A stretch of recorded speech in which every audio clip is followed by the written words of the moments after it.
ayaba Ewuare dá padà fún àwọn olóyè ààfin Ẹdó. Ó tako ọ̀rọ̀ tó tẹnu àwọn olóyè jáde síta nípa àbẹ̀wò Pella sáàfin. Ó ní irọ́ ni wọ́n ń pa.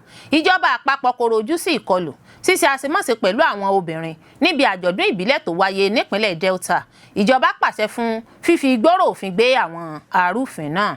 Ìdí rèé o tí Fẹ́mi Fani-Káyọ̀dé àti Délé Mọ̀mọ́dù fi ń sọ̀kò ọ̀rọ̀ síra wọn. Iléeṣẹ́ ọlọ́pàá náà wọ́gán àwọn olùṣètò àti àwọn mẹ́rin mìíràn lórí ìkọlù tó wáyé lọ́jọ́ àjọ̀dún ìbílẹ̀ Delta.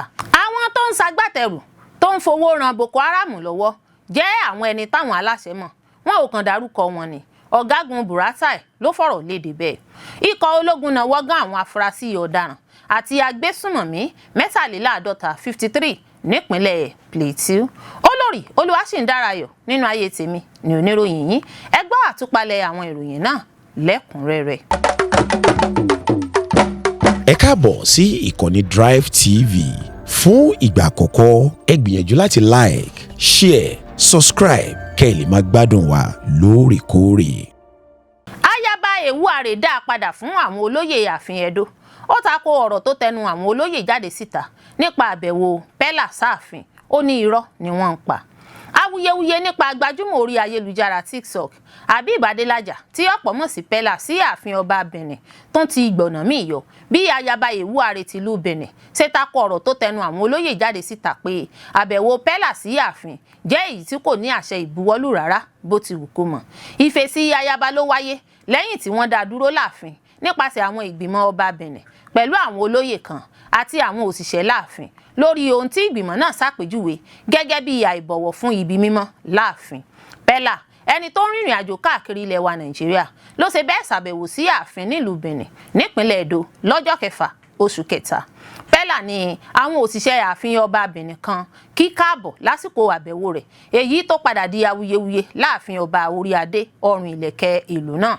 Nínú àtẹ̀jáde kan tó jẹ́ gbígbé jáde síta lọ́jọ́ Ìṣẹ́gun Tuesday tó jẹ́ bíbuwọ́lù nípasẹ̀ akọ̀wé ìgbìmọ̀ ọba Benin Frank Irabo, ní ìgbìmọ̀ náà kó rojú sí àbẹ̀wò náà gẹ́gẹ́ bí ìtàpá sófin ìlànà à ń tẹ̀lé tó sì pàṣẹ fún Pella láti farahàn níwájú ìgbìmọ̀ àwọn olóyè náà láti wá ṣàlàyé ìgbésẹ̀ rẹ̀ kó sì tọrọ àforíjì nípa kíkọ lẹ́tà sí ààfin. Ìgbìmọ̀ náà tún fẹ̀sùn kan Pella àti àwọn alábàáṣiṣẹ́pọ̀ rẹ̀, àwọn tó kọ́wọ̀ọ́rìn pẹ̀lú rẹ̀, ló ṣe bẹ́ẹ̀ wọnú ààfin láìsí àṣẹ ìbuwọ́lù. Ó fi kún pé ìwà ìgbésẹ̀ wọn ṣokùnfà ìdójútì gbáà tó sì da omi àlàáfíà inú ààfin rú. Ó jẹ́ kó di mímọ̀ pé Ayaba gan tóun náà lọ́wọ́ nínú ìṣẹ̀lẹ̀ náà ti ń kojú ìgbésẹ̀ ìbáwí tó le gan, èyí tó sì lè yọrí sí yíyọ kúrò nípò gẹ́gẹ́ bí Ayaba láàfin. Lẹ́yìn awuyewuye àhesọ̀rọ̀ tó ti gba ìgboro kan àti ọ̀rọ̀ tí àwọn olóyè sọ jáde sí gbòòrò ayé, ẹ̀wẹ̀ Ayaba Ewuare ti fèsì o lórí ìtàkùn ayélujára TikTok rẹ̀ lọ́jọ́bọ̀ Thursday láti da ọ̀rọ̀ tí ìgbìmọ̀ ọba ààfin sọ jáde náà nù bí omi ìsanwó. Ó ní ọ̀rọ̀ tó ń tẹnu àwọn olóyè náà jáde síta tó gba ìgboro kan jẹ́ ìṣinilọ́nà gbáà. Ayaba náà sọ wípé ìgbìmọ̀ ọba Benin parọ́ pé àbẹ̀wò Pella sáàfin wáyé láì gba ìbuwọ́lù àṣẹ. Ayaba náà ṣàlàyé pé awuyewuye tó yí àbẹ̀wò Pella sáàfin ká wáyé látàrí ọ̀rọ̀ ìṣinilọ́nà tó tẹnu àwọn ìgbìmọ̀ olóyè ààfin ọba Benin jáde. Ó sọ wípé ọ̀rọ̀ tó wà nílẹ̀ yìí kì í ṣe nítorí pé Pella wá sí ààfin tàbí òun gbé ẹ̀bùn fún. Ó ní ọ̀pọ̀ nǹkan míì ló ń ṣẹlẹ̀ lábẹ́nú tí kò hàn dé síta. Lójú òpó ayélujára rẹ̀ ọ̀hún náà ló ti ṣàfihàn lẹ́tà kan tó ní stampu ìbuwọ́lù ààfin, ṣùgbọ́n níṣe ni wọ́n ń parọ́ mọ́ òun. Ayaba náà kò sa ìdúpẹ́ mọrírì àwọn alátìlẹyìn rẹ̀ tó ti kàn sí láti bẹ̀ẹ́ wò lẹ́yìn ìṣẹ̀lẹ̀ náà. Ìjọba àpapọ̀ kò rojú sí ìkọlù ṣíṣe àṣemáṣe pẹ̀lú àwọn obìnrin níbi àjọ̀dún ìbílẹ̀ tó wáyé nípínlẹ̀ Delta. Ìjọba pàṣẹ fún fífi gbòòrò òfin gbé àwọn arúfin náà.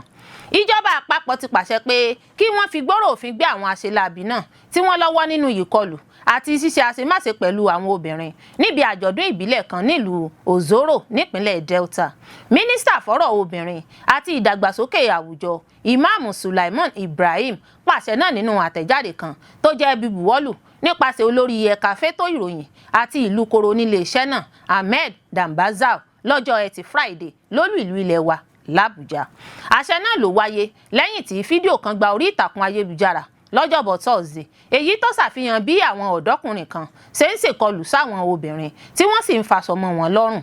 já wọn sí òhò lásìkò àjọ̀dún ìbílẹ̀ náà tí wọ́n pè ní àjọ̀dún ìbísí Festival of Fertility nílùú Òzòrò. Sulaiman Ibrahim fi àìdùnnú rẹ̀ hàn lórí ìròyìn tó ní pé àwọn ọ̀dọ́kùnrin ń ṣèkọlù sí àṣemáṣe pẹ̀lú àwọn obìnrin lásìkò àjọ̀dún náà níjọba ìbílẹ̀ àríwá Ìsoko.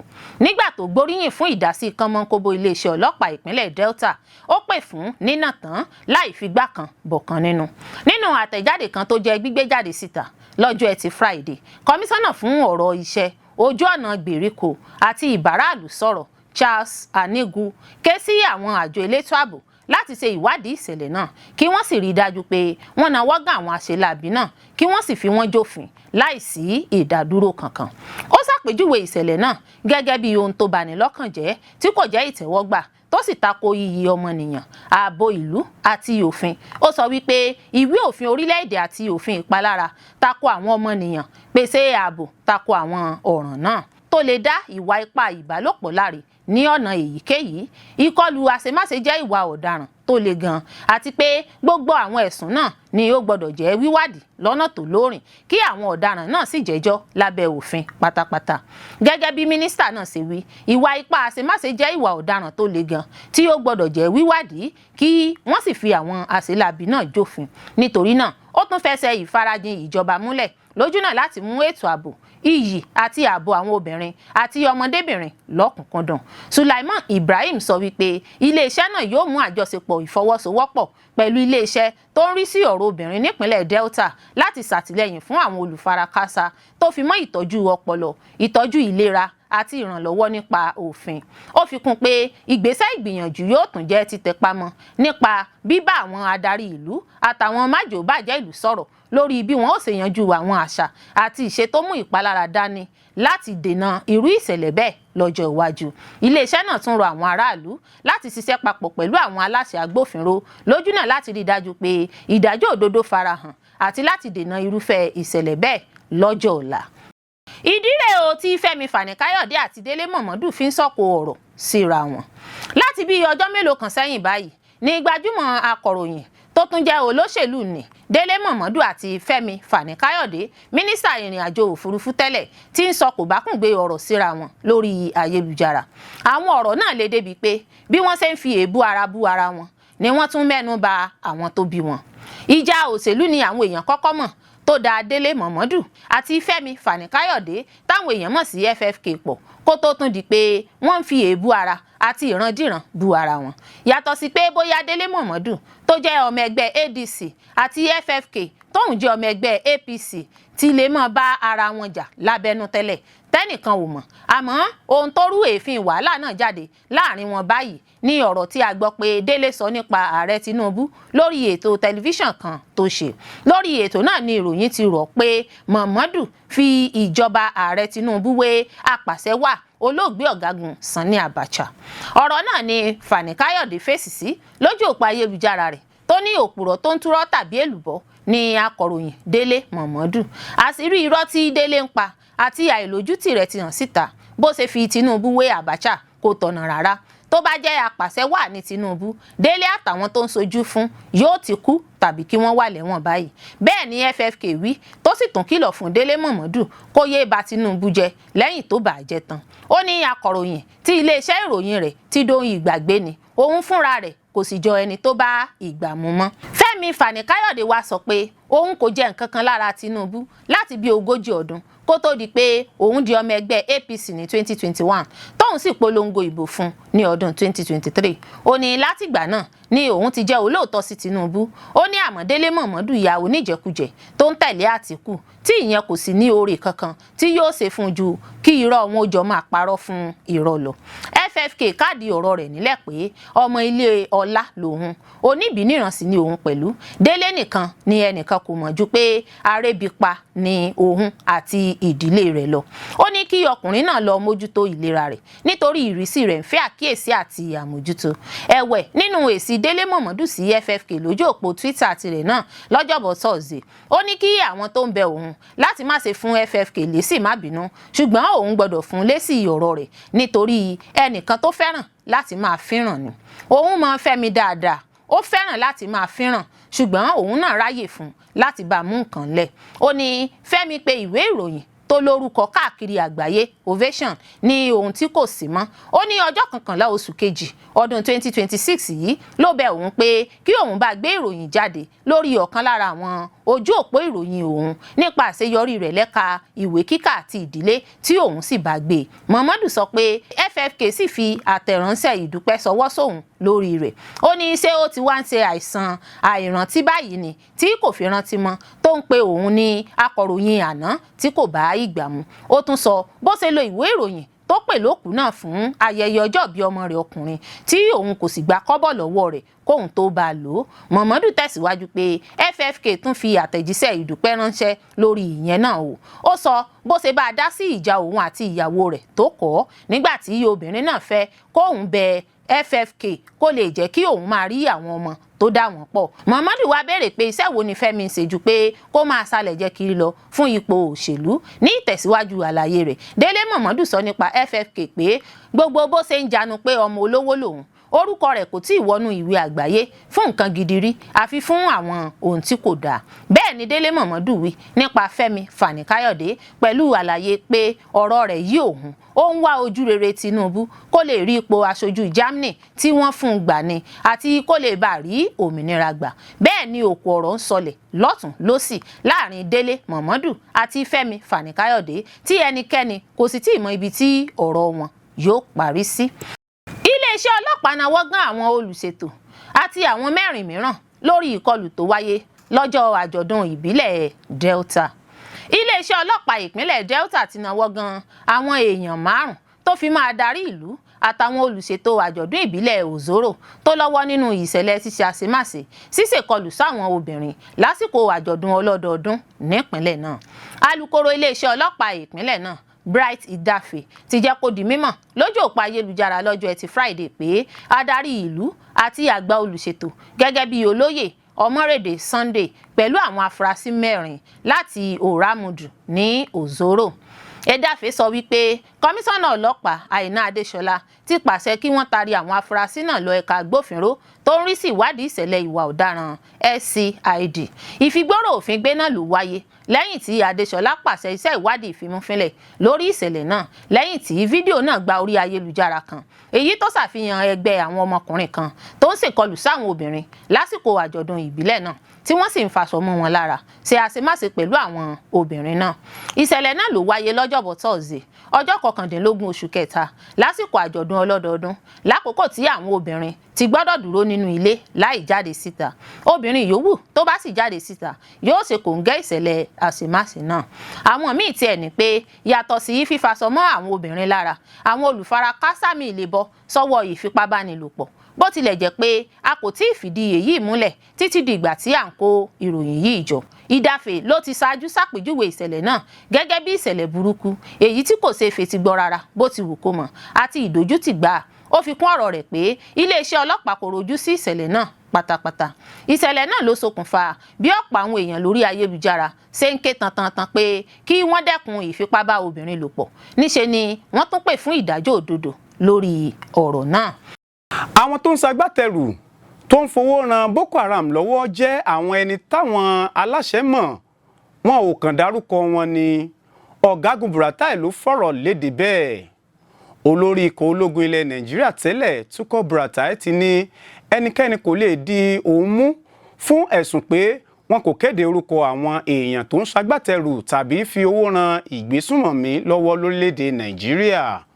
Ó tẹnumọ́ pé àwọn èèyàn tó ń ṣagbátẹrù fún Boko Haram jẹ́ mímọ̀ tí wọ́n sì ń gbé pẹ̀lú wa lórílẹ̀‐èdè Nàìjíríà. Buratai sọ èyí jáde nígbà tí wọ́n gbà á lálejò ní ìkànnì Channel TV. Ọ̀gágun náà ní àwọn aláṣẹ mọ̀ nípa àwọn tó ń ṣe onígbọ̀wọ́ àwọn agbébọn ṣùgbọ́n òun kò mọ ìdí tí wọ́n fi kùnà láti kéde orúkọ wọn fún gbogbo ìlú. Ó ní òun kò lè sọ pé kí wọ́n bi òun nípa ìdí tí wọn kò fi kéde orúkọ àwọn tó ń ṣe onígbọ̀wọ́ fi owó ran ìgbésùnmọ̀mí ìkọlù lọ́wọ́ lórílẹ̀‐èdè Nàìjíríà. Ó ní ìjọba ní láti gbé ìgbésẹ̀ nípa àti fi àwọn èèyàn náà hàn ayé, kò kí ń ṣe nípa dídá orúkọ wọn nìkan. Àwọn ẹ̀ka náà mọ ìdí tí wọn kò fi kéde orúkọ àwọn èèyàn ọ̀hún láti ìṣáájú. Buratai ní òun lè gba èébú lórí àwọn nǹkan tí ó jẹ́ ojúṣe ikọ̀ ológun Nàìjíríà. Ó fi kún pé ìgbésẹ̀ ètò ìràpadà fún àwọn ọmọ ogun Boko Haram ló jẹ́ ti ìjọba àpapọ̀ kì í ṣe ti iléeṣẹ́ ológun. Ètò tí àwọn ní báyìí ni pé kí àwọn fún àwọn èèyàn náà ní gbèdéke àsìkò lọ́dún 2026 yìí láti juwọ́ sílẹ̀, bí bẹ́ẹ̀ kọ́ àwọn ó fún àwọn agbófinró lọ́wọ́. Bákan náà ni Buratai kọminú lórí bí ètò ààbò ṣe mẹ́hẹ lọ́wọ́ yìí tó sì rọ ìjọba láti lo ìmọ̀ ìgbàlódé kojú ìṣòro. Ó fi kún pé ìgbésẹ̀ ètò ìràpadà fún ọmọ ogun Boko Haram ló jẹ́ ti ìjọba àpapọ̀ kì í ṣe ti iléeṣẹ́ ológun. Ètò tí àwọn ní báyìí ni pé kí àwọn fún àwọn èèyàn náà ní gbèdéke àsìkò lọ́dún 2026 yìí láti juwọ́ sílẹ̀, bí bẹ́ẹ̀ kọ́ àwọn ó fún àwọn agbófinró lọ́wọ́. Bákan náà ni Buratai kọminú lórí bí ètò ààbò ṣe mẹ́hẹ lọ́wọ́ yìí tó sì ń rọ ìjọba láti lo ìmọ̀ ìgbàlódé kojú ìṣòro àwọn agbébọn. Ó tún ké sí ìjọba láti gbé ọ̀pọ̀lọpọ̀ èèyàn sídìí iṣẹ́ ológun àti ìpèsè àwọn èròjà tó ṣe kojú àwọn agbébọn àti láti lè dáàbò bo ará ìlú. Ikọ̀ ológun náwó gán àwọn afurasí ọ̀daràn àti agbésùnmọ̀mí 53 nípínlẹ̀ Plateau. Iléeṣẹ́ ológun náwó gán àwọn afurasí ọ̀daràn àti agbésùnmọ̀mí 53 lásìkò iṣẹ́ àjùmọ̀ṣe nípínlẹ̀ Plateau láàrin wákàtí 23.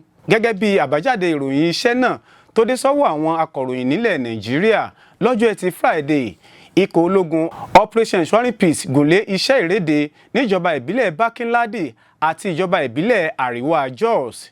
Ìròyìn náà jábọ̀ pé ikọ̀ ológun ẹ̀ka 4 Operation Ensuring Peace yabo ibùba àwọn afurasí agbóògùn olóró ní agbègbè Aguayama àti Kasua Barkin-Ladi tí wọ́n sì fi ìgbóró òfin gbé àwọn afurasí 9 tí wọ́n sì ká igbó, àwọn ẹ̀rọ ìbánisọ̀rọ̀, ẹ̀rọ agbára power bank àtàwọn nǹkan èlò mìíràn. Nínú ìréde ọ̀tọ̀ọ̀tọ̀ ní dédé aago 1:00 òru, ikọ̀ ológun ẹ̀ka Sector 1 tí ikọ̀ Special Force àti ikọ̀ ọ̀tẹlẹ̀múyẹ́ DSS ṣàtìlẹ́yìn fún ṣe bẹ́ẹ̀ náwó gán àwọn ọmọ ẹgbẹ́ afurasí agbésùnmọ̀mí Sahara Suka 44 jákèjádò ọ̀pọ̀ ìlú ní apá ẹkùn àríwá Jos tí wọ́n sì rí àwọn ohun èlò ìjagun gbà padà lọ́wọ́ wọn. Ìròyìn náà tún jábọ̀ pé ikọ̀ ológun rí àwọn màálù 4 tí wọ́n jí gbé nílùú Lugere níjọba ìbílẹ̀ Riyom gbà padà fún àwọn tó ní màálù. Ó fi kún pé ìgbésẹ̀ ìgbìyànjú sì ń lọ lọ́wọ́ láti fi gbòòrò òfin gbé àwọn tó ń jí màálù gbé náà. Ó fi kún pé ikọ̀ ológun tó ń gbógun ti wàhálà rògbòdìyàn àti ìkọlù àwọn ajagunta nípínlẹ̀ Taraba àti Benue ṣe bẹ́ẹ̀ ṣàwárí àwọn òkú nígbà tó ń ṣe ìwádìí ìṣẹ̀lẹ̀ ìkọlù náà. Aráàlú kan fara gbọgbẹ́ ọta ìbọn lásìkò ìkọlù náà níjọba ìbílẹ̀ Guma tó sì ṣe bẹ́ẹ̀ jẹ́ gbígbé lọ sí ilé ìwòsàn fún ìtọ́jú. Àbájáde náà tún fìdí ìfarajìn iléeṣẹ́ ológun múlẹ̀ sí àwọn ìgbésẹ̀ lójúnà láti wá ọwọ́ ìwà ọ̀daràn àti ẹgbẹ́ ìgbésùnmọ̀mí alákatakítí ẹ̀sìn bolẹ̀, dáàbò bo àwọn aráàlú àti láti gbé òfin àti àṣẹ ró jákèjádò orílẹ̀-èdè Nàìjíríà. Tí a ò bá gbàgbé, a ó rántí pé ọjọ́bọ̀ Thursday ní ikọ̀ ológun 6th Brigade ẹ̀ka Sector 3 Operation Wiri Stroke náwó gan àwọn afurasí àwọn olùpèsè ìbọn tí wọ́n sì rí ó lé ní 400 ọta ìbọn gbà padà nípínlẹ̀ Taraba. Àwọn afurasí náà ni wọ́n jẹ́ nínáwó gan lásìkò iṣẹ́ àyẹ̀wò ìtọpinpin lójú ọ̀nà Wukari Ikialo ní ìjọba ìbílẹ̀ Wukari.